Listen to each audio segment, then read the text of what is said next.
So speaking to our audience who is hungry to optimize their life at 50 and beyond, what are some of the other things beyond that, 30 or 60 minutes in the gym that are really crucial for living a fit over 50 life?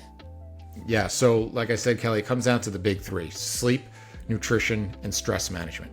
Now, out of that, there's certain ways you can look at where is the leak in the bucket to see, what do you need to focus on more or less of. And I have kind of assessments that do that. But let's just say it's equal across the board. So with sleep, it doesn't mean you need to go out and buy a sleep tracking ring or anything like that, because for some people it actually may be the worst thing that they do. But I want to make sure that you're mindful of more of your sleep habits than anything else, right? And a lot of this just comes down to habits. And the first thing I teach people is that we need to create some what we call non-negotiable habits, meaning that if you're going to be this person in this identity, there's certain steps that kind of go with that. That means that during my normal schedule, I'm going to go to bed at these times. I'm going to wake up at these times. I'm going to have this routine. My electronics are off, or I'm going to do this prior to going to bed, whether it's a breathing routine or a meditation or a mobility routine that's going to help me be more restful. And then when I wake up, this is just part of my morning routine. Now, it doesn't have to be some biohacker 1 hour routine. It has to just be, this is kind of what is my day looks like. In terms of the nutrition, there needs to be certain markers that you say, look, no matter what else happens, I'm going to make sure I get enough water throughout the day. I'm going to make sure that I get enough protein throughout the day. Then everything else will kind of work around that. And then when it comes to stress management, it's your ability to kind of manage your states and understand that, kind of the Stoic philosophy of what are the things you control, what are the things that you can't control, and then how can you manage your states best to try to optimize those other 23 hours. If you can get those big general things, then we can get into some more details, but usually that's the biggest thing, is getting them into that routine of not just kind of working reactively. Reactively is, oh, I didn't eat anything today, let me pull to the side of the road and grab some food. Your choices aren't going to be really good at that point. That's so true. Very, very good points in there. So I know one of your specialties is injury prevention and pain. Can you speak to the person who is, our age and has that throbbing back pain? It's keeping them from enjoying their lives. Mark? L1, L2, L3, L4, L5, back surgery, torn meniscus on both knees, arthritis. Come on, man. Fix me up, Eric. All right.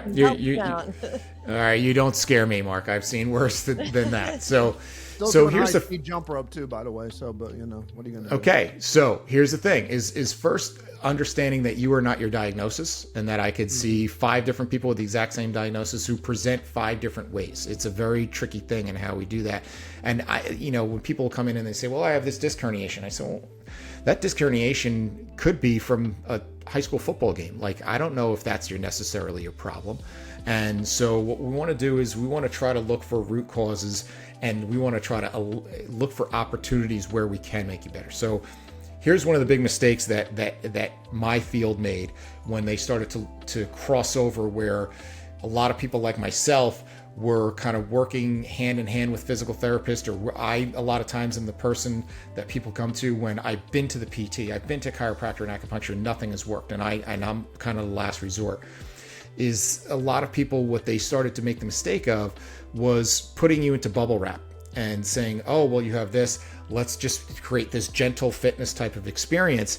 And it was, okay, as much as I want to find out what you can't do, and I don't want to remove the negative, I also need to find out what it is that you can do. So if I train those things really hard, it's kind of like this concept in Chinese medicine where they call it surrounding the dragon. So if you can only, move your arm from overhead down a couple degrees, and you can move from your side up a couple degrees, and then you have this painful range in the middle. If I train that top range and that bottom range, eventually that range in the middle gets smaller and smaller until it goes away.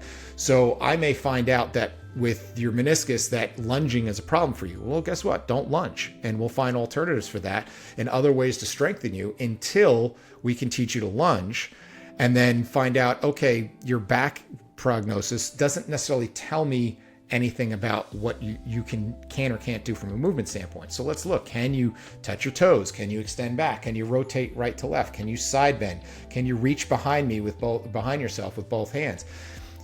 Whatever thing you can't do, well, then that's the thing that we're not going to go and challenge. We're going to give you some stuff to try to address that. And let's challenge all the rest. That's the problem we have with a lot of rehab settings, is that you go in and you're going to get rubbed, heated, iced, stimmed, whatever it may be for the part that hurts. And we disregard all the rest. And so maybe you fortify the one thing that's hurt while the rest of the organism is getting weaker and breaking down. And so it's this never-ending process, this cycle that you almost never get out of if you don't strengthen the organism. And so the art is, how do I make you as strong and as fit as possible without making everything else worse? And over time, those things that bugged you don't bug you anymore. So I think we're really talking about what is becoming a serious, I don't want to say an epidemic, but it's certainly on everybody's, on my awareness, is the amount of inflammation that people are experiencing today. I mean, you're talking about dementia is a byproduct of inflammation in the brain from blood sugar. Is it the food system? Is it lifestyle? Is it a combination of everything? For me personally, I think you hit the nail on the head.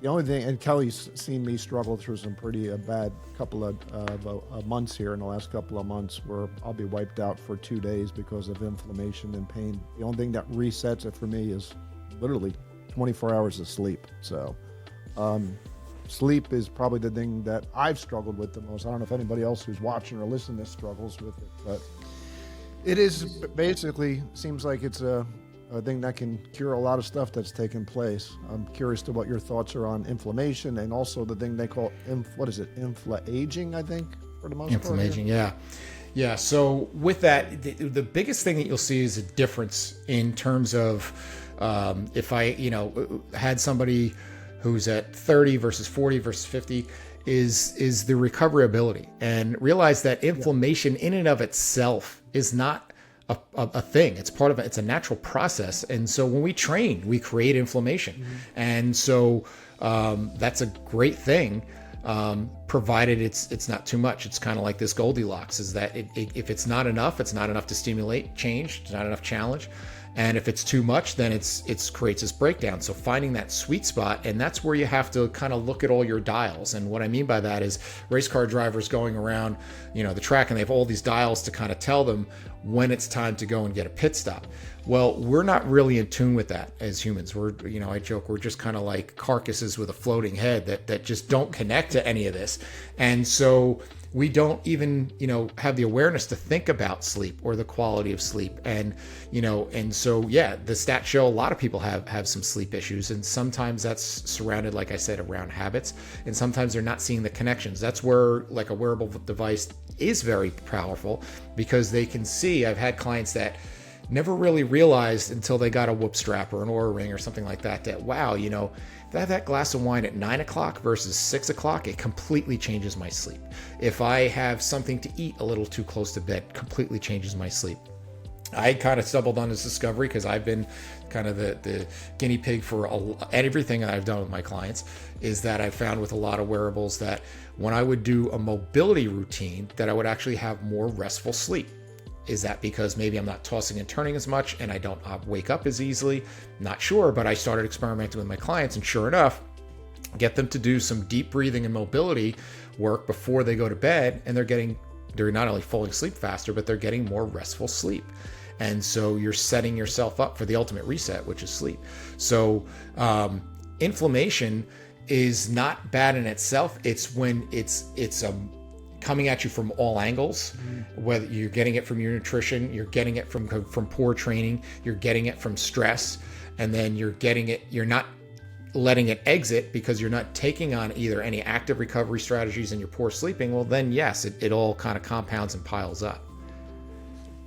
I'm smiling, Eric, because I remember when I first started training clients, I was 17, and they would say to me, "You'll see, when you get old, you won't be able to eat before you go to bed, and you won't be able to eat tomatoes, and all these things." That I was like, wow, and here we are, and now you're right. If I eat late, I cannot sleep at night. That is definitely a thing, and the stretching matters, and I walk every night after dinner, and all those things matter, and your body is your own sort of guinea pig, and you get to experiment. And so we need to be wise and go, okay, that wine at night is not really helping me, but find the things that are, is stretching helping you? Because that, it just makes a lot of sense.